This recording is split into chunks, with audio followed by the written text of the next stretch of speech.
Olá! Está começando mais um Papo Solto para vocês aqui no Amazonsat, no oferecimento do Governo do Estado do Amazonas. E quem me veste é a loja GB Moda Fashion, localizada na Alvorada, na Avenida B, esquina com a Rua 9. Gente, hoje nosso programa está muito especial, entrevista com o professor Enio Gandotti, o atual diretor e que sempre foi e já está há 10 anos na administração do MUSA, Museu da Amazônia. Vamos conversar, conhecer um pouquinho da história dessa figura que tem uma história linda de vida e dentro do MUSA também. Olá, professor Enio. Olá, tudo bem? Tudo ótimo, e com o senhor? Sim, estou aqui pronto. Que maravilha, muito bom falar com o senhor, obrigada pelo prestígio, pela oportunidade de conhecer um pouquinho da sua trajetória e de comentar e falar sobre o MUSA, que é algo tão importante para nós, não só local, mas para o mundo, né? Então conta pra gente como é que o senhor chegou no MUSA. Olha, uns 10 anos atrás, encontrei a reitora da Universidade do Estado do Amazonas, a Marilene Correia, e o então governador Eduardo Braga. E contei a eles que eu tinha estado na Europa em alguns museus em que havia espaços dedicados à Amazônia, uma cópia da floresta amazônica e dos ambientes aqui da nossa região. E sugeri a eles, por que nós que temos a floresta original não fazemos um museu com ela? Esses museus europeus são cópia, nós temos a autêntica, a original. E eles aceitaram o desafio e me convidaram para dirigir a orquestra. Foi assim que cheguei em 2008, no fim de 2008, aqui em Manaus, com a ideia de implantar na Reserva Duque, em uma faixa de floresta cedida pela União para esse fim, e começamos a trabalhar e criar um museu na floresta, um museu vivo. Os objetos do museu são as próprias árvores, os insetos, os pássaros, e incluímos os peixes, as borboletas, e assim foi se criando um espaço que é celebrado e visitado Visto, né? pelos visitantes. E invejado também, né? Porque Invejado. fica ali centralizado na zona norte da nossa cidade, de super fácil acesso para qualquer pessoa, né? Dentro da cidade ali, uma média de 10 mil hectares, e aquela torre maravilhosa de 42 metros, onde a gente pode assistir um pouquinho da nossa natureza, que é o nosso bem maior aqui onde a gente está. Nós somos o pulmão do mundo, professor, não é verdade? Nós vivemos em um laboratório científico de primeiro nível, importantíssimo, invejado pelo mundo todo. Só que temos o nosso time de cientistas cabe em uma Kombi, que é muito pequeno. Nós temos, para você ter uma ideia, duas pós-graduações em geologia, e estamos sentados em cima de um patrimônio geológico incomensurável, que não pode ser nem mesmo avaliado. Estamos em cima de uma floresta que precisaria de 50 mil botânicos para ser estudada, e temos 10, 20, temos duas pós-graduações em toda a Amazônia, uma aqui em Manaus, outra em Belém, e precisaríamos de 10, de 20, para ter níveis de capacidade de conhecer semelhantes ao do Centro-Sul. É verdade, é verdade. Mas sobre a questão do MUSA, que se tornou... O senhor tinha noção da proporção que se tornaria o MUSA depois de 10 anos, hoje, com 10 anos de existência, onde ela chegaria? Olha, nós somos visitados por 6, 7 mil pessoas por mês, por muitos turistas e que admiram, se fascinam, ficam deslumbrados com a beleza da nossa floresta e dos detalhes que nós conseguimos mostrar a eles, que de fato os fascina, porque onde eles vivem isto não existe, aliás, nem no sul do país existe. É verdade. Então, cresceu sim, hoje é uma instituição que anda com as próprias pernas, gera uma receita, alguma folga para sobreviver, e isto revela o grande sucesso. Não teríamos visitantes em número suficiente para manter as despesas básicas se não tivéssemos sucesso e se aquilo que estamos mostrando não valesse a pena. Mas ainda o nosso objetivo maior é criar outros museus na floresta, jardins botânicos, nos municípios do interior, porque nós precisamos multiplicar o time de botânicos, de naturalistas, de cientistas, de engenheiros, de químicos de produtos naturais, pela Amazônia toda, não apenas no estado do Amazonas. E só quando teremos muita gente trabalhando no conhecimento e na pesquisa na floresta, é que poderemos jogar na primeira divisão do jogo científico de exploração dos produtos naturais. Hoje o nosso time é muito pequeno e estamos na terceira divisão. Isso precisa ser dito com todas as letras e mobilizadas as lideranças políticas e a opinião pública para que nos ajudem a formar um time capaz de disputar o Campeonato Brasileiro. Que bênção. Faltam mais pessoas como o senhor, professor, apaixonados e ativos, né, na plantação, na fomentação da nossa Amazônia, do nosso projeto, do nosso bem maior. Professor, a gente vai ficando por aqui no nosso primeiro bloco. Daqui a pouco a gente volta e continuar com um pouquinho tantas histórias que o senhor tem para nos contar, tá bom? Ok. Segura aí um pouquinho, que o nosso professor Ino Gandotti tem aí vastas histórias para contar um pouquinho sobre o Musa e sobre sua própria história de vida. Aguarda que já voltamos.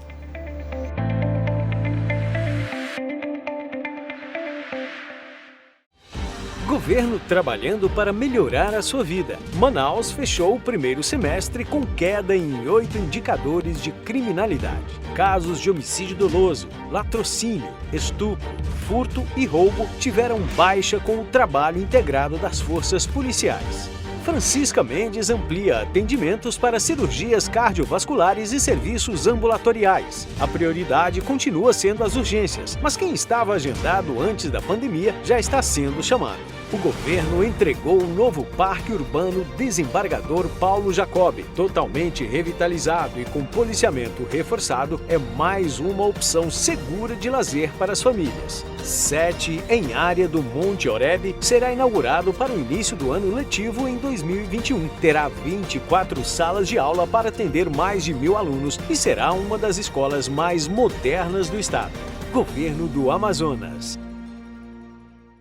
Se hoje eu estou aqui com saúde, é porque teve muita gente que cuidou de mim. Para mim, o melhor foi ser atendido sem precisar sair de casa. Assim como a Cláudia e o Kleber, mais de 16.800 pessoas foram atendidas por telemonitoramento no combate à Covid-19. O serviço conta com uma equipe de profissionais de diversas áreas e acompanha tanto pacientes suspeitos quanto confirmados. Para nós, não há distância para cuidar de você. Prefeitura de Manaus.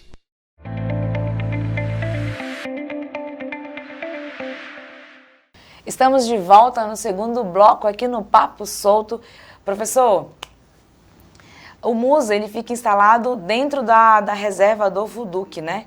E aí a gente chegou a ouvir histórias, né, de invasão. Como é que vocês trataram com esse assunto? Como é que está essa situação? O que aconteceu de novo é a construção de uma cerca está sendo construída. espero que ela se estenda a toda a reserva Duque. Mas, por enquanto, o Musa está sendo adequadamente cercado. Eu espero que as invasões, as ameaças de invasões se reduzam ao mínimo. É uma pena, porque eu acho que a maior defesa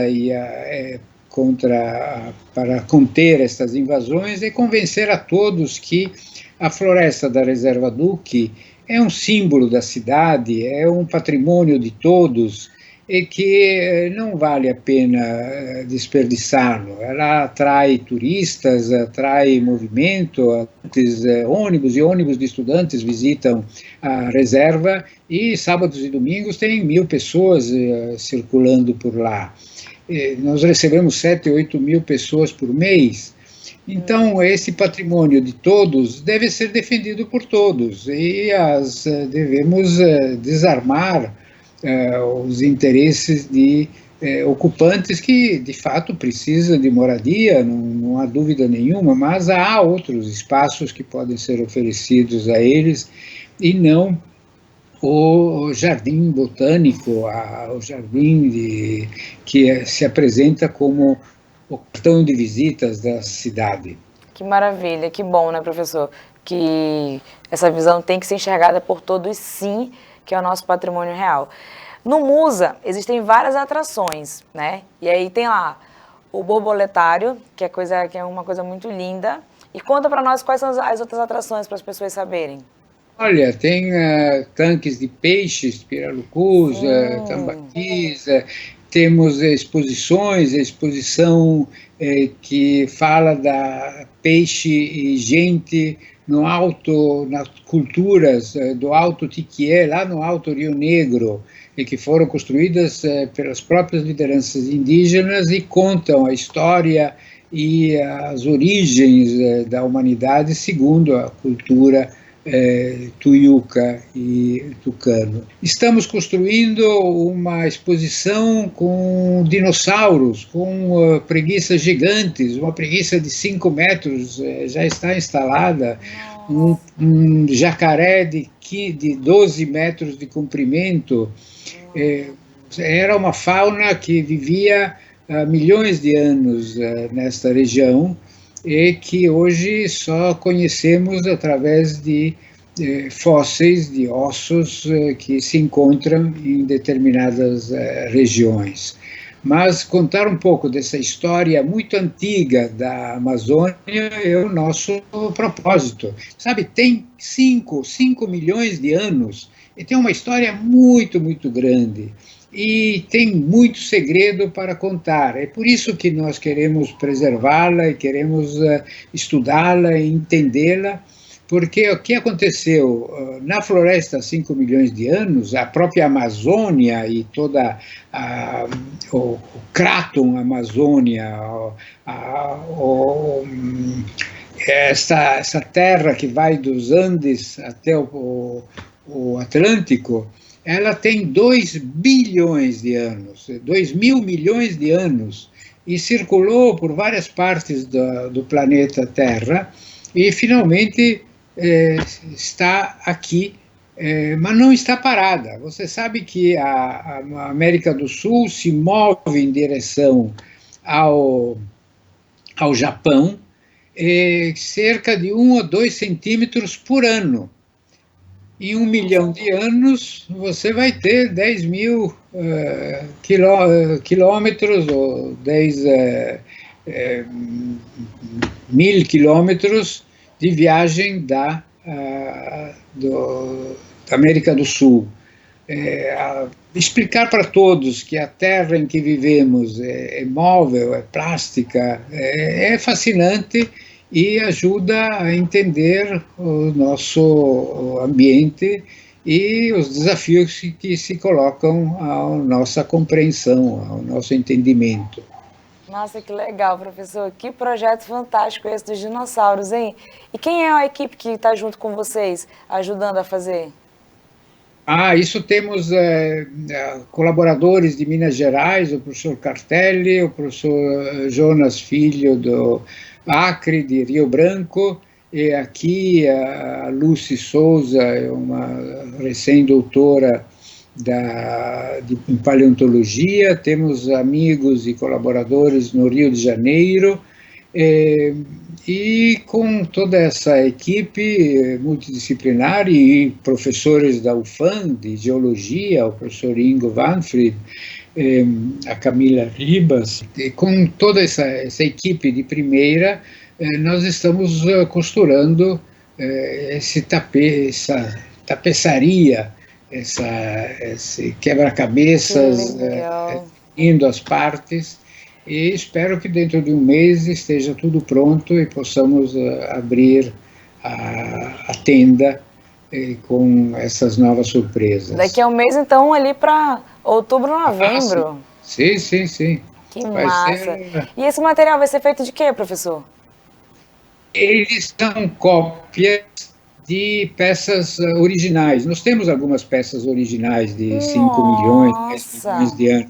Elas são pequenas, mas a partir destas peças e de peças de outros museus, copiamos e foi esculpido por pessoas especializadas que moldaram esses ossos, e são grandes esqueletos maravilhosos, que vão fascinar crianças e adultos. Nossa, e estimular a nossa imaginação. Eu já estou curiosa demais para ver, vai ser lindo, que maravilha ideia, que projeto maravilhoso. Acredito que isso aí vai agregar muito, não só para o Musa, mas como para o mundo inteiro, né? Professor, mais um bloco, ficamos por aqui, que maravilha, mais novidades. Realmente é fantástico. Eu amo a Amazônia, amo Manaus, amo morar aqui, sou apaixonada por tudo que possa valorizar o nosso estado, né? Isso aí acho que não tem preço, você poder estar ali simplesmente contemplando aquilo que já é belo, né? Não precisa fazer quase nada, né, professor? Mas precisa combater os que querem destruir esse patrimônio. É verdade. Gente, daqui a pouquinho a gente volta para finalizar o nosso terceiro bloco com esse papo super bacana com o nosso professor Enio, contando um pouquinho da nossa Amazônia, do nosso Musa. Fica aí, já já estamos de volta.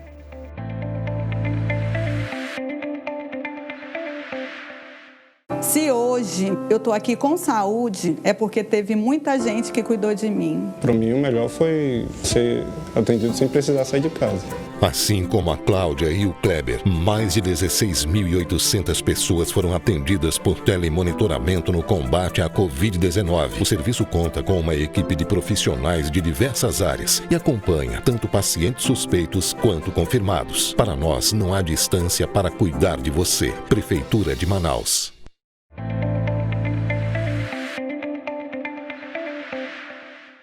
Voltamos ao nosso terceiro bloco aqui no nosso Papo Solto.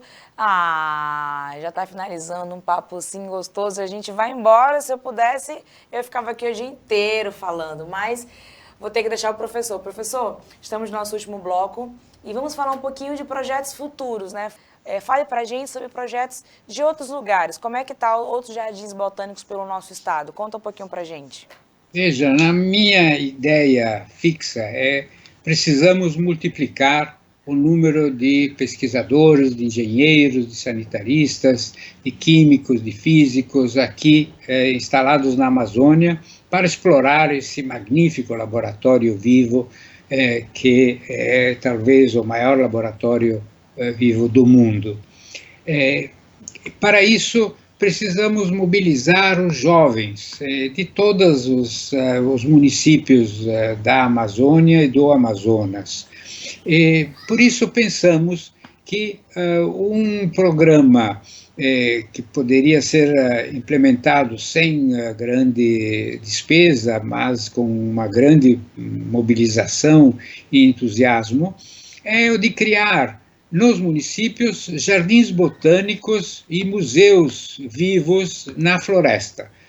Um fragmento de floresta próximo da cidade, em Maués, Presidente Figueiredo, em Tefé, em Tabatinga, pode ser dedicados a criar uma estrutura de museu, onde levar os jovens a estudar, a realizar trabalhos práticos, a treinar, a estudar a natureza lá onde ela cresce, vive, se transforma, não estudar a natureza nos livros apenas, mas principalmente na realidade, na floresta, estudar uma árvore lá onde ela está, uma formiga lá onde ela tem formigueiro, e isto não é caro, porque é um patrimônio que está à nossa disposição.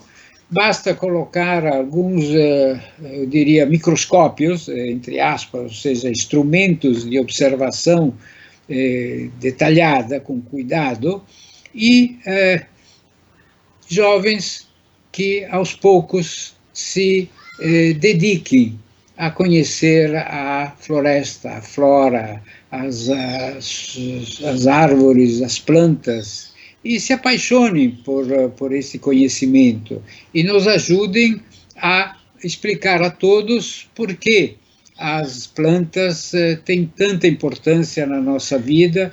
Não só elas nos alimentam e elas funcionam muitas vezes como terapias, como medicamentos. E como é que uma planta inventa de ser medicamento para uma pessoa, um ser humano? É uma pergunta fantástica, que sabemos mal a resposta.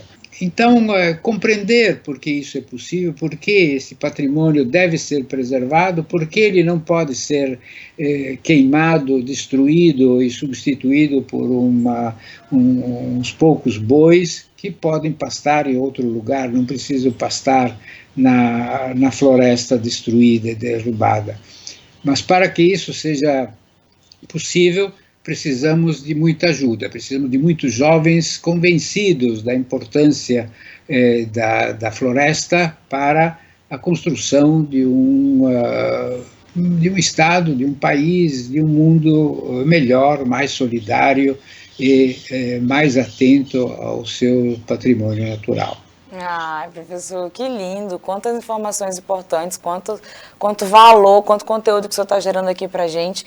E o senhor falou um ponto-chave, que foi essa questão de valorização, de valorizar, né, acho que fomentar os jovens, as crianças, a todos aqueles do valor que nós temos, daquilo que a gente tem. Tem gente que vem de fora valorizar o que a gente não valoriza, né? Então, infelizmente, o que falta mesmo é o que o senhor falou, ter mais pessoas interessadas, né, em ver, em conhecer, em saber os benefícios, para que isso possa se propagar e crescer cada vez mais. O senhor falou que o senhor vai chegar no seu centenário, né? Então, o senhor vai estar administrando esses jardins por aí pelo estado também, né, se duvidar. Até o centenário eu pretendo inaugurar pelo menos 10 desses jardins botânicos na floresta. Ai, que bênção, muito bom. Vai sim. Se duvidar, vai até passar, vai chegar nos 20 aí, se Deus quiser. Mas, professor, o senhor sendo professor, né, tendo essa sabedoria incrível, né, não só na questão da educação, mas da ciência e no mais, qual mensagem que o senhor deixaria hoje na sua visão do que falta para que a gente possa progredir e avançar no quesito da nossa Amazônia em si, valorização e crescimento mesmo? Eu insisto, nós precisamos multiplicar os jardins botânicos e os museus na floresta para convencer cada vez mais o povo da Amazônia, não apenas de Manaus e de outros estados, mas daqui, principalmente da Amazônia, que temos um grande patrimônio, um patrimônio imenso e muito valioso. Precisamos defendê-lo e, para defendê-lo, precisamos conhecê-lo. Só se defende e se conserva o que se conhece, mas conhecemos muito pouco e, infelizmente, conservamos pouco. Apesar de ser a nossa vontade de ver que a floresta não pegando fogo, assistimos a incêndios muitas vezes criminosos. Para combater esses crimes, devemos nos reunir, devemos batalhar, devemos convencer a todos que vale a pena conservar a floresta, ela é nossa irmã. É verdade, ela é nossa irmã, mãe, e é a garantia de um futuro com muita saúde, né? Porque tudo aquilo que já está aí é que vem, como o senhor falou, é nosso alimento, é o nosso remédio, é a nossa paz. Eu, particularmente, quando estou conectada com a natureza, meu Deus, quanta paz a gente consegue sentir, né? Professor, a gente quer agradecer, né? Que imenso prazer poder conhecer um pouquinho da sua vida, da sua trajetória dentro do Musa. Que imenso prazer saber dos projetos futuros também. Isso aqui é um programa que eu acredito que teve muito valor por agregar a essas informações do nosso querido Musa, né? E daqui a pouquinho estaremos por lá. O Musa está funcionando já direitinho, né? Com todas as regras, né? Sim, então, sou eu que agradeço a gentileza e a atenção de me lembrar do meu nome para conversar com você, e espero voltar a conversar sobre o Musa e os Musas do Estado nos próximos tempos. Amém, vamos sim. Em breve. Vamos marcar de assistir esse nascer do sol lá na torre, então. Sem dúvida. Obrigada, professor. Deus abençoe, Deus lhe guarde aí, viu? Obrigado, até breve. Até breve. E ficamos por aqui no nosso Papo Solto, nessa conversa maravilhosa sobre um pouquinho do nosso Musa com o professor Enio Gandotti. Até mais o próximo programa aqui no Papo Solto.